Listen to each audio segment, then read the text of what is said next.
का बायस SBCA के रिश्वतखोर अफसरान हैं। अदलिया को ऐसा निज़ाम बनाना होगा कि गलत बंदा सिस्टम में दाखिल ना हो। अदलिया का निज़ाम ऐसा होना चाहिए कि वो खुद उसे रोके। साबिक हो जाने के बाद इस कहानियाँ क्यों आती हैं? पाक से ज़मीन पार्टी के सरबराह मुस्तफ़ा कमाल की नैब कोर्ट के बाहर गुफ्तगू। कहा, मुल्क में लोगों की उम्मीदें ख़त्म होती जा रही हैं। साबिक चीफ जस्टिस की ऑडियो आ रही है। ऐसा होने के बाद सिस्टम पर कौन एतबार करेगा?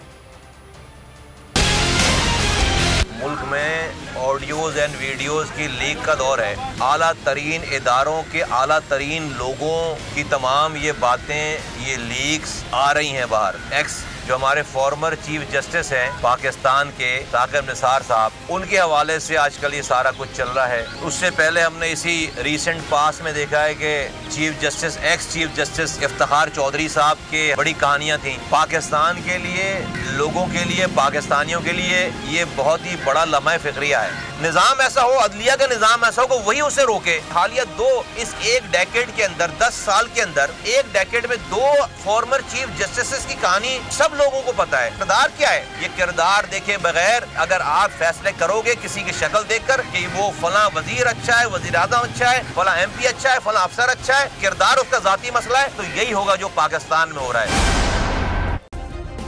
सब्सक्राइब करें और बेल दबाएं ताकि कोई खबर रह न जाए।